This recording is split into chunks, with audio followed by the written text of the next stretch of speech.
大家好，我叫黃修和，亦可以稱呼我為 Victor。我係深圳寶安出世，我爸爸係香港人，我亦持有香港身份。我係香港生活嘅時間唔多，自細就跟住老豆老母四處奔波，唔係返中國就係日本，造成咗我依家嘅好人。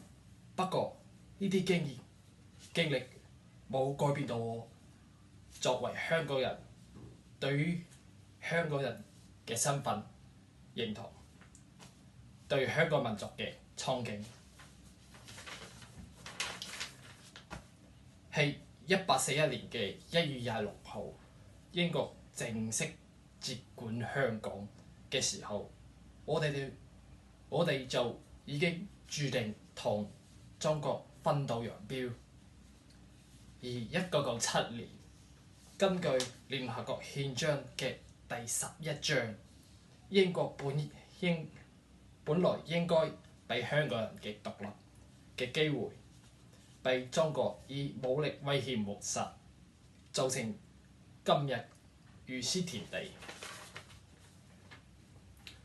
我哋踏入19年嘅第6個年頭，我哋實在見到香港被赤化、被壓迫、被清算，到依家流離失所，甚至係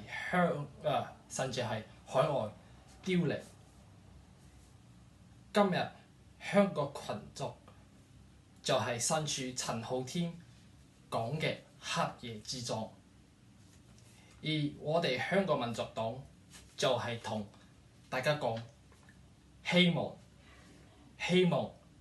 就係香港獨立，香港獨立就係唯一嘅出路。我作為香港民族黨嘅代表參選香港議會，我喺呢度宣佈，香港人要再次覺醒，香港人要記起我哋對獨立嘅熱情，永不放棄、永不言敗嘅精神。無論要付出幾大嘅代價，要流幾多嘅血同淚，香港人嘅黎明係會來到。今日我哋再舉起香港民族黨嘅旗幟，來喚醒香港人對獨立嘅盼望。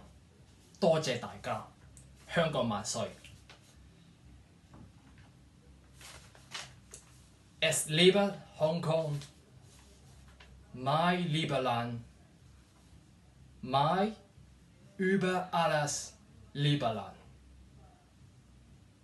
Das über alles lieber Land.